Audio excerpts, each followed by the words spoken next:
We're going to take a look at the Part Viewer in CabinetPartsPro. The Part Viewer is a new feature found on the Feature Settings page that allows us to view the part configurations and what the part is going to look like based on the values and the combination of values that we've set for a particular cabinet type. So to get here, I'm going to close the two windows.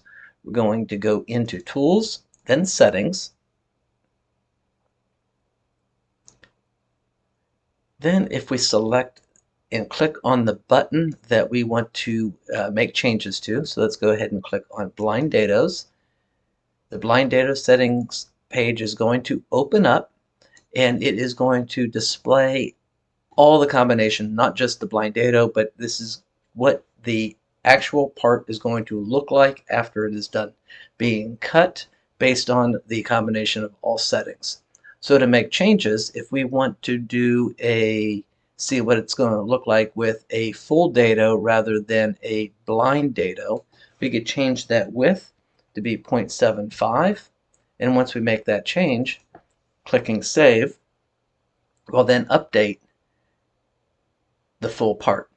We could also go over to and change what the other parts are going to look like. So we could see this is the top, and it has the notch in there to fit inside of the dado that is placed on the side.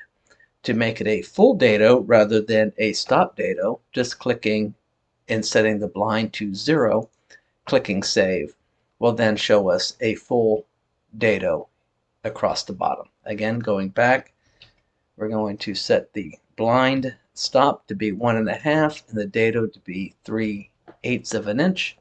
Clicking Save will then again update the part accordingly.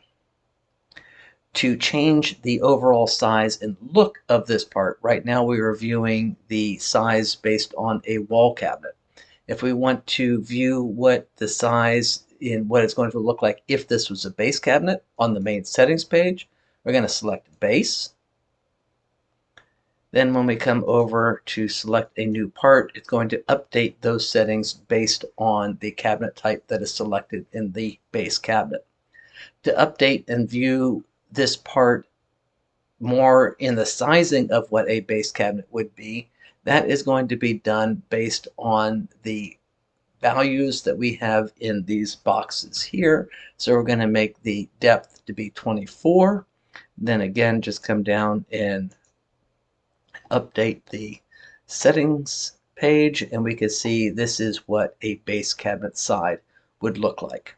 And again, we could jump from the blind dado setting that we're looking at right now. If we want to see what the back dado is going to look like, we could select back dados. All of the options for the dados appear here. We could change the width to be 3/4 of an inch, make that change, and we can see that that has been updated here. Rotating around is the center mouse wheel, and then moving the mouse around, and pan is center mouse wheel and holding the control button down at the same time. So again, we could see that our dado width is 3/4 of an inch, matching the size that we have entered in. We could also change the inset to be 0, save that setting, and we will see that that setting in dado width now is a rabbit rather than a dado. The same goes for, say, the toe kick notch that we have selected and checked. So if we uncheck the toe kick notch and then view the side settings again, it is going to be updated to view that part without the toe kick notch applied to it.